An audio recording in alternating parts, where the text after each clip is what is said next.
Last video के अंदर हमने रेस्पिरेटरी सिस्टम जो है उसके ऑर्गन्स के बारे में आपका स्टडी कर रहे थे। तो रेस्पिरेटरी सिस्टम जो है का जो ऑर्गन्स उपस्थित होते हैं वो नॉस्ट्रिल्स होते हैं, आपका दो नेसल कैविटी होती है जो सेप्टम के द्वारा डिवाइडेड होती है, आपका नासोफेरिंक्स होता है, एक लेरिंगोफेरिंक्स होता है, लेरिंग्स होता है, ट्रेकिया होता है, उसके बाद में आपका ब्रोंकाई होते हैं दो, और आपका दो लंग्स होते हैं। ये हमने लास्ट वीडियो के अंदर आपको पढ़ा था। नेक्स्ट आपका एयर मूवमेंट ड्यूरिंग रेस्पिरेशन, श्वसन के प्रक्रिया के दौरान हवा जो है वो कैसे आपका मूव करती है। तो जो एयर मूवमेंट होता है वो ऑक्सीजन जो आपका उपस्थित होते हैं एनवायरनमेंट के अंदर वो नेसल कैविटी में प्रवेश करती है, नेसल कैविटी से आपका फेरिंक्स में जाती है, फेरिंक्स से आपका ट्रेकिया में प्रवेश करती है लेरिंक्स से होकर के, उसके बाद में ट्रेकिया से ब्रोंकाई में, ब्रोंकाई से आपका ब्रोंकियल्स में प्रवेश करती है और ब्रोंकियल्स के द्वारा आपका एल्वोलाई लंग्स के अंदर आपका एयर पहुंच जाती है। एल्वोलाई के अंदर ऑक्सीजन और कार्बन डाइऑक्साइड का आदान प्रदान होता है एल्वोलाई की जो भित्ति है उसके और आपका ब्लड वेसल्स की भित्ति के बीच में। तो आपका ऑक्सीजन एंड कार्बन डाइऑक्साइड का आदान प्रदान होगा एल्वोलाई के अंदर, जिससे कार्बन डाइऑक्साइड है वो आपका एल्वोलाई में प्रवेश कर जाएगी। फिर एल्वोलाई से कार्बन डाइऑक्साइड वापस ब्रोंकियल्स में प्रवेश करती है, ब्रोंकियल्स से ब्रोंकाई में जाएगी, ब्रोंकाई से ट्रेकिया में प्रवेश करेगी, फिर लेरिंग्स से होते हुए फेरिंग्स में, फेरिंग्स से नेसल कैविटी और नेसल कैविटी से कार्बन डाइऑक्साइड बाहर वातावरण के अंदर एनवायरनमेंट में छोड़ दी जाएगी। तो ये जो आपका रेस्पिरेटरी सिस्टम जो है उसके अंदर आपका जो एयर है उसके आपका मूवमेंट का पाथवे है। नेक्स्ट आपका देखते हैं आपका और जो ऑर्गन्स हैं रेस्पिरेटरी सिस्टम उसके बारे में। तो आपका मेन यदि फंक्शंस की बात करें हम लोग तो मुख्य मेजर का अर्थ है आपका मुख्य functions of the respiratory system. Respiratory system के मुख्य आपके फंक्शंस क्या होते हैं? तो ये आपके फंक्शंस है रेस्पिरेटरी सिस्टम के। एक तो जो ऑक्सीजन और कार्बन डाइऑक्साइड है उनको आपका सप्लाई करना या आदान प्रदान करना, ये मुख्य फंक्शन है रेस्पिरेटरी सिस्टम का। तो ऑक्सीजन तो आपका बॉडी में प्रवेश करती है, कार्बन डाइऑक्साइड बॉडी से बाहर निकलती है। उसके बाद में श्वसन की जो प्रक्रिया होती है, श्वसन जो होता है इसके अंदर आपका चार प्रक्रियाएं मुख्य रूप से होती हैं। तो आपका फर्स्ट प्रक्रिया जो है श्वसन के अंदर वो आपका पल्मोनरी वेंटिलेशन। पल्मोनरी वेंटिलेशन के अंदर हवा जो है वो लंग्स में प्रवेश करती है और लंग्स से बाहर निकलती है। तो हवा की जो लंग्स में प्रवेश करना और बाहर निकलने की जो आपका प्रक्रिया है उसको आपका पल्मोनरी वेंटिलेशन कहते हैं। दूसरा आपका इसके अंदर एक्सटर्नल रेस्पिरेशन होता है। तो एक्सटर्नल रेस्पिरेशन के अंदर गैस जो होती है उनका आदान प्रदान होता है लंग्स और आपका ब्लड वेसल्स के बीच में। तो आपको पता ही होगा कि जो एल्वोलाई हैं उनके अंदर ऑक्सीजन होती है और जो आपका ब्लड कैपिलरीज होती है उनमें कार्बन डाइऑक्साइड होती है। तो कार्बन डाइऑक्साइड ब्लड कैपिलरीज से एल्वोलाई में आपका प्रवेश करती है, एल्वोलाई से ऑक्सीजन आपका कैपिलरीज के अंदर आपका प्रवेश करती है। तो ये जो आपका एल्वोलाई और ब्लड कैपिलरीज के बीच में जो गैसेस का आदान प्रदान है इसको बाह्य श्वसन या एक्सटर्नल रेस्पिरेशन कहते हैं। उसके बाद में आपका ट्रांसपोर्ट। तो हमारे शरीर का सबसे बड़ा जो ट्रांसपोर्टर होता है वो ब्लड होता है। ब्लड में उपस्थित आरबीसी होती हैं वो ऑक्सीजन और कार्बन डाइऑक्साइड को आपका कैरी करते हैं। तो आरबीसी लंग से ऑक्सीजन को आपका कोशिकाओं तक जो होते हैं उन तक लेकर के जाती है और कोशिकाओं से कार्बन डाइऑक्साइड को आपका वापस से एल्वोलाई तक लेकर के आती है। तो आरबीसी जो है वो आपका ट्रांसपोर्ट करती है ऑक्सीजन और कार्बन डाइऑक्साइड को जो ब्लड के अंदर उपस्थित होती है। उसके बाद में आपका नेक्स्ट प्रोसेस है प्रक्रिया है इंटरनल रेस्पिरेशन। तो इंटरनल रेस्पिरेशन में भी गैसेस का आदान प्रदान होता है और ये आदान प्रदान होता है ब्लड कैपिलरीज और जो टिश्यूज होते हैं यानी जो कोशिकाएं होती हैं उनके बीच में। तो जो कोशिकाओं और ब्लड कैपिलरीज के बीच में जो आपका गैसेस का आदान प्रदान होता है उसको आपका इंटरनल रेस्पिरेशन या फिर आंतरिक श्वसन कहते हैं। तो जो आपका श्वसन प्रक्रिया उसमें ये चार आपका अलग अलग आपका प्रक्रियाएं होती हैं। पहला आपका होता है पल्मोनरी वेंटिलेशन, उसके बाद है एक्सटर्नल रेस्पिरेशन, ट्रांसपोर्ट, उसके बाद है इंटरनल रेस्पिरेशन। उसके बाद में आपका नेक्स्ट है फंक्शंस ऑफ द नोज यानी कि जो नोज है उसके कार्य। तो आपका ये एकमात्र आपका अंग होता है रेस्पिरेटरी सिस्टम का जो बाहर की तरफ से आपका दिखाई देता है जिसको जो आपका नोज है। और ये जो होता है इसके द्वारा एयर जो है वो रेस्पिरेटरी सिस्टम के अंदर आपका प्रवेश करती है। तो श्वसन के दौरान एयर को आपको प्रदान करने का कार्य नोज का है। दूसरा कार्य आपका नोज का है वो आपका एयर को आपका मॉइस्चरिंग करना या ह्यूमिडिफाई करना यानी जो प्रवेश कर रही है एयर तो उस एयर के साथ में वाटर कंटेंट को मिक्स करना और साथ में एयर जो होती है उसको वार्म करना। यदि कूल एयर आपका प्रवेश करती है तो उसके आपका टेम्परेचर को बढ़ा करके बॉडी टेम्परेचर के लगभग आपको बनाना वो भी नोज का कार्य है। साथ में जो एयर आपका प्रवेश करती है उस एयर को आपका क्लीन करना यानी उसमें जो उपस्थित आपके छोटे छोटे सूक्ष्म कण हैं उनको आपका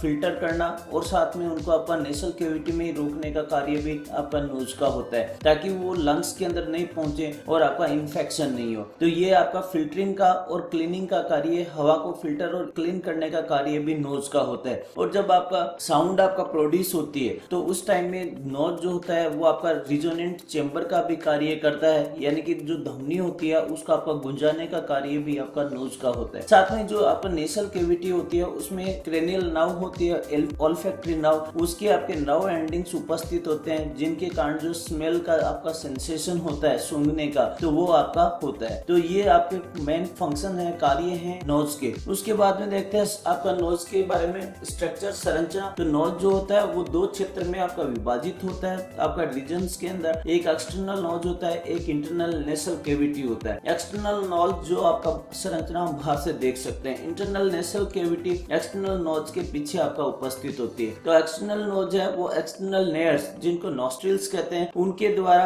आपका बाहर खुलता है और आपका एली के द्वारा ये बाउंडेड रहता है लिटरली। तो इसके चारों तरफ आपका एली होता है आपका। तो देखिए आपका ये एक्सटर्नल नोज आपका दिखाया गया है जिसमें ये जो संरचना है आपका, तो जो ओपनिंग है उसको तो नेयर्स आपका नॉस्ट्रिल कर रहे हैं और उनके चारों तरफ ये जो है वो आपका एली है आपका दिखाया गया है। उसके बाद ये विभिन्न बोन्स वगैरह आपका दिखाई गई है एक्सटर्नल नोज का। उसके बाद में आपका स्ट्रक्चर, तो आपका देखिए नोज के स्ट्रक्चर देखिए तो फ्रंटल बोन यहाँ पे उपस्थित होता है, नेसल बोन होता है और साइड के अंदर आपका मैक्सिलरी बोन होता है। तो ये विभिन्न बोन है और साथ में ये बीच के अंदर सेप्टम होता है जो आपका इस नेसल कैविटी को डिवाइड करता है। नेक्स्ट आपका नेसल कैविटी की बात करें तो जो एक्सटर्नल लेयर्स है नॉस्ट्रिल्स उनके पीछे आपका नेसल कैविटी आपका उपस्थित होती है। तो आपका यानी posterior to the external nose और ये आपका बीच में शिफ्ट द्वारा नेसल सेप्टम के द्वारा आपका डिवाइडेड होती है। पीछे की तरफ नेसल कैविटी है वो नेसल फेरिंग्स के अंदर इंटरनल लेयर्स यानी कि जो आंतरिक आपका नॉस्ट्रिल्स है उनके द्वारा आपका नेसल फेरिंग्स या नासोफेरिंग्स के अंदर खुलती है। जो आपका नेसल कैविटी है इसकी जो रूप होती है वो इथमोइड एंड स्पिनोइड जो बोन्स होते हैं वो बनाती हैं और नेसल कैविटी का जो फ्लोर है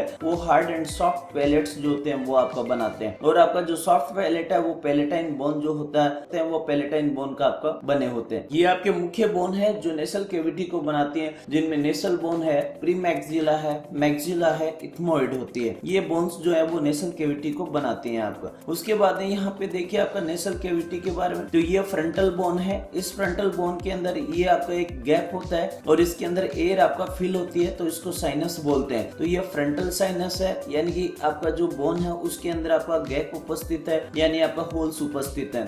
तो ये आपका बनाती है, नेसल कैविटी को बनाने में भाग लेती है। उसके बाद ये आपका स्पिनोइड बोन है। इस स्पिनोइड बोन के अंदर भी एक होल होता है जिसके अंदर एयर फिल होती है। ये स्पिनोइडल आपका साइनस होता है आपका। साथ में आपका यहाँ पे देखें ये आपका नेसल कैविटी का आंतरिक भाग है। तो ये आपका म्यूकस मेम्ब्रेन होती है और म्यूकस मेम्ब्रेन इसके अंदर फोल्ड्स में पाई जाती है। तो ये जो आपका म्यूकस मेम्ब्रेन के फोल्ड्स होते हैं इनको नेसल कॉन्ची कहते हैं आपका। ये आपका सुपीरियर नेसल कॉन्ची होता है, ये आपका मिडल नेसल कॉन्ची होता है, ये इंफीरियर नेसल कॉन्ची होता है आपका। तो ये जो सुपीरियर नेसल कॉन्ची होता है उसके अंदर जो ऑल्फैक्टरी नर्व होती है उसके आपका जो नर्व फाइबर्स होते हैं वो उपस्थित होते हैं। उसके बाद में यहाँ पे देखिए आपका ये जो भाग होता है इसको आपका नासोफेरिंग्स बोलते हैं। तो यहाँ पे जो नेसल कैविटी है वो नासोफेरिंग्स के अंदर आपका यहाँ पे खुल जाती है आपका। उसके बाद में यहाँ पे नेसल कैविटी का ये जो भाग है आपका पोस्टीरियर, यहाँ पे एक आपका टॉन्सिल उपस्थित होता है जिसको फेरिंजियल टॉन्सिल कहते हैं। नासोफेरिंग्स आगे चल करके आपका किसमें खुलती है? नासोफेरिंग्स, ओरोफेरिंग्स, ओरोफेरिंग्स होते हुए आपका लेरिंगोफेरिंग्स के अंदर आपका खुल जाती है। साथ में आपका ये नीचे की तरफ जो आपका दिखाया गया है तो ये ओरल कैविटी है। यहाँ पे जो ये फ्लावर बनाने वाले ये जो बोन होती है ये आपका हार्ड पैलेट जो पैलेटाइन बोन होती है वो आपका उपस्थित है। हार्ड पैलेट के पीछे ये यहाँ पे आपका सॉफ्ट पैलेट होता है वो आपका उपस्थित होता है। तो ये विभिन्न आपका संरचनाएं होती हैं। यहाँ पे ओरल कैविटी के अंदर आप देखिए ओरल कैविटी पीछे की तरफ यहाँ पे जो ओरोफेरिंग्स होती है उसमें खुलती है। ओरल कैविटी के अंदर यहाँ पे टॉन्सिल उपस्थित होता है जिसको पैलेटाइन टॉन्सिल कहते हैं। तो यहाँ पे ओरल कैविटी में तो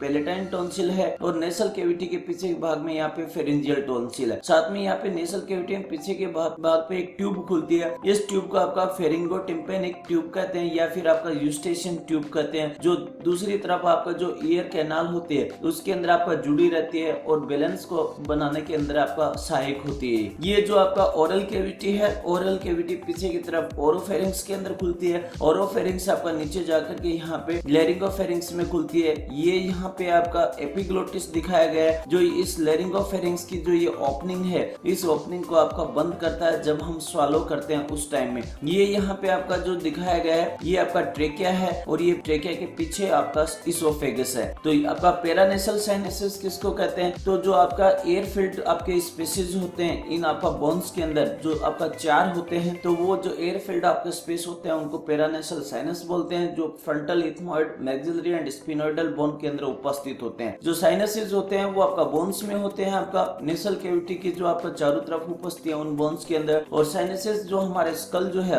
उसका वेट को कम कर देते हैं, और साथ में जो एयर होते हैं उसको वार्म और मॉइस्चन करने का आपका कार्य करते हैं। नेक्स्ट आपका फेरिंग्स के बारे में देखें तो फेरिंग्स आपका फनल से ट्यूब होती है जो स्केलेटल मसल्स के द्वारा आपका जुड़ी होती है, आपका सुपीरियरली नेसल कैविटी और माउथ से, एंड इंफीरियरली आपका लैरिंग्स एंड इसोफेगस से। उसके बाद जो आपका कहां से कहां तक उपस्थित होती है, तो फेरिंग्स स्कल का जो बेस है, आधार भाग है, वहां से आपका शुरू होती है, एंड आपका 6 सर्वाइकल जो वर्टिब्रा है उसके लेवल तक आपका उपस्थित रहती है। तो फनल शेप्ड आपका अंग है जो रेस्पिरेटरी और डाइजेस्टिव सिस्टम दोनों का एक कॉमन अंग होता है। फेरिंग्स को 3 भागों के अंदर आपका बांट सकते हैं, 3 क्षेत्र के अंदर, नासोफेरिंग्स, ओरोफेरिंग्स एंड लेरिंगोफेरिंग्स। ये 3 आपका क्षेत्र होते हैं फेरिंग्स के। नासोफेरिंग्स जो होती है वो नेसल कैविटी के पीछे आपका उपस्थित होती है, inferior to the sphenoid bone, sphenoid bone के आपका नीचे है, एंड जो superior to the level of the soft palate यानी पैलेटाइन बोन के आपका जस्ट ऊपर है आपका। ये एयर पासेज है आपका, जिसके द्वारा एयर जो है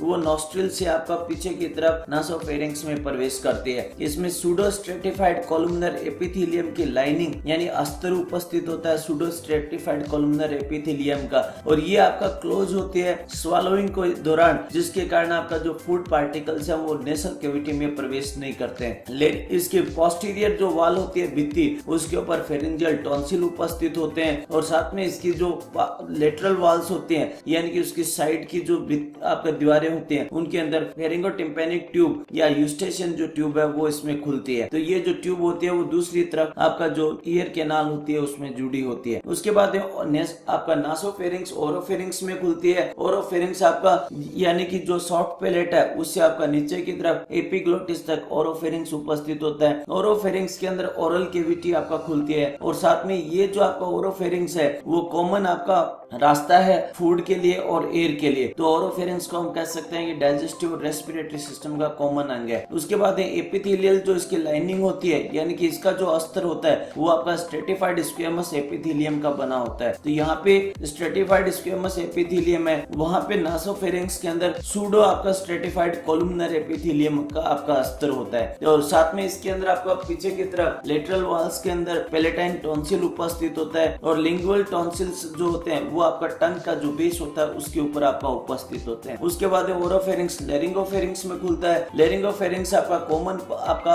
रास्ता है फूड और एयर के लिए, lies posterior to the upright epiglottis, epiglottis से आपका पीछे की तरफ है, और आपका लेरिंग्स तक आपका ये जाता है, लेरिंग्स से जुड़ जाता है। ये जो आपका लेरिंग्स होती है जिसको आपका वॉइस बॉक्स भी कहते हैं, जो हाइड बोन जो है उससे आपका जुड़ती है आपका, एंड साथ में सुपीरियरली जो है वो आपका लेरिंगोफेरिंग्स के अंदर आपका खुलती है। ये ट्रेकिया के साथ में नीचे की तरफ जाकर के जुड़ जाती है। आपका कार्य देखे लेरिंग्स के, तो मेन कार्य लेरिंग्स के आपका एक पेटेंट एयरवे बनाना यानी कि एक ओपन आपका एयरवे बनाना ताकि एयर आपका ट्रेकिया में प्रवेश कर सके। साथ में स्विचिंग मैकेनिज्म स्विचिंग रूट की तरह आपका कार्य करता है। तो स्विचिंग मैकेनिज्म आपका एयर और फूड के लिए है आपका, इसका अर्थ ये हुआ एयर ट्रेकिया में प्रवेश करती है, फूड आपका इसोफेगस के अंदर। तो ये स्विचिंग मैकेनिज्म का कार्य भी आपका लेरिंग्स का है, एंड साथ में जो वॉइस है उसका आपका प्रोटेक्शन ध्वनि आपका उत्पादन का कार्य जो है वो लेरिंग्स का, इसलिए इसको वॉइस बॉक्स भी कह रहे हैं। तो जो लेरिंजियल ओपनिंग्स होती है, लेरिंग्स के ऊपर आपका जो ओपनिंग्स होती है उसको ग्लोटिस बोलते हैं, और ये लेरिंजियल ओपनिंग्स के द्वारा लेरिंग्स जो है वो ट्रेकिया के साथ में जुड़ती है। आपका जो लेरिंग्स होती है उसको आपका यदि फ्रेमवर्क देखें तो कार्टिलेज आपका द्वारा आपका बनी होती है, तो हाइलिन कार्टिलेज होती है। तो शील्ड शेप्ड आपका जो एंटीरो सुपीरियर आपका जो कार्टिलेज होती है उसको थायराइड कार्टिलेज बोलते हैं। थायराइड कार्टिलेज जो है उसके बीच में आपका एक उभार होता है जिसको लेरिंजियल प्रोमिनेंस या फिर एडम सेपल कहते हैं, जिसको हम बाहर से आपका देख सकते हैं और जो क्लिनिकली भी आपका इंपॉर्टेंट होता है। उसके बाद सिग्नेट रिंग शेप के आपके एंटीरो इंफीरियर जो कार्टिलेज होती है उसको आपका क्रिकोइड कार्टिलेज बोलते हैं। क्रिकोइड कार्टिलेज के अलावा आपका 3 पेयर्स जो होते हैं वो एरेटिनोइड, क्यूनिफॉर्म एंड आपका कॉर्निक्यूलेट कार्टिलेजेस के होते हैं आपका, एंड एक आपकी जो कार्टिलेज होती है वो आपका एपिग्लोटिस होती है जो इलास्टिक कार्टिलेज है, और ये आपका कवर करती है लेरिंजियल इनलेट को यानी लेरिंजियल ओपनिंग को, जिसको आपका ग्लोटिस कहते हैं, आपका स्वालोइंग के दौरान निकलने की प्रक्रिया के दौरान, ताकि फूड पार्टिकल्स आपका ट्रेकिया में प्रवेश नहीं करें। तो कार्टिलेज आपका मुख्य जो लेरिंग्स में होती है वो थायराइड, क्रिकोइड, एरेटिनोइड और एपिग्लोटिस आपका कार्टिलेज उपस्थित होते हैं। यानी कि यहाँ पे ये थायराइड कार्टिलेज दिखाया गया है, ये क्रिकोइड आपका लिगामेंट है, ये क्रिकोइड आपका कार्टिलेज उपस्थित होता है। ये जो उभार होता है, इस उभार को लेरिंजियल प्रोमिनेंस या एडम सेपल कहते हैं। यहाँ पे देखिए आपका ये जो ऊपर की तरफ आपका दिखाया गया है आपका, तो ये जो एपिग्लोटिस है, उसके बाद में ये आपका क्यूनिफॉर्म कार्टिलेज, ये आपका कॉर्निकुलेट कार्टिलेज, ये रेटिनोइड होता है, और उसके बाद में ये क्रिकोइड कार्टिलेज है, और यहाँ पे ये आपका थायराइड कार्टिलेज आपका उपस्थित होता है। ये आपका वोकल कॉर्ड्स दिखाए गए हैं, तो आपका ये ट्रू वोकल फोल्ड्स होते हैं आपका, ये ऊपर की तरफ आपका फॉल्स वोकल कॉर्ड आपका उपस्थित होते हैं। तो देखिए आपका वोकल लिगामेंट्स के बारे में, तो वोकल लिगामेंट्स होते हैं वो रेटिनोइड कार्टिलेज को थायराइड कार्टिलेज के साथ में जोड़ने का कार्य करते हैं। इलास्टिक फाइबर्स के बने होते हैं जो आपका ट्रू वोकल कॉर्ड्स का आपका निर्माण करते हैं, और ट्रू वोकल कॉर्ड्स के बीच में जो ओपनिंग होती है, यानी कि जो आपका उसको आपका ग्लोटिस कहते हैं, और जब एयर आपका बाहर निकलती है तो आपका इनसे आपका जब टकराती है तो इनमें वाइब्रेशन होता है, जिसकी वजह से साउंड जो वो आपका प्रोड्यूस होता है। ये आपका वोकल कॉर्ड्स दिखाया गया है। तो ये जो ओपनिंग है आपका चारों तरफ का, इसको तो आपका एपिग्लोटिस उपस्थित होता है। ये जो ट्रू आपका वोकल कॉर्ड्स होते हैं, इनकी बाहर की तरफ ये जो फोल्ड्स हैं आपका म्यूकस मेम्ब्रेन के, ये फॉल्स वोकल कॉर्ड्स होते हैं। जब ये आपका वोकल कॉर्ड्स आपका ओपन होते हैं तो यहाँ पे गैप होता है, जिसको आपका ग्लोटिस कह रहे हैं। यहाँ पे इस संरचना में ये ओपनिंग है, तो ये आपका ग्लोटिस है आपका, ये ट्रू वोकल कॉर्ड्स हैं, ये फॉल्स वोकल कॉर्ड्स हैं, और इनके चारों तरफ ये जो है वो आपका एपिग्लोटिस है। तो एपिग्लोटिस आपका क्या करता है, स्वालोन के दौरान बंद हो जाता है, जिससे फूड पार्टिकल्स आपका इस गैप के द्वारा ट्रेकिया के अंदर प्रवेश नहीं करते हैं। तो फॉल्स वोकल कॉर्ड्स होते हैं वो म्यूकस मेम्ब्रेन के फोल्ड्स होते हैं, और ये आपका ट्रू वोकल कॉर्ड्स के चारों तरफ होते हैं। इनका साउंड प्रोडक्शन के अंदर कोई आपका रोल नहीं होता है।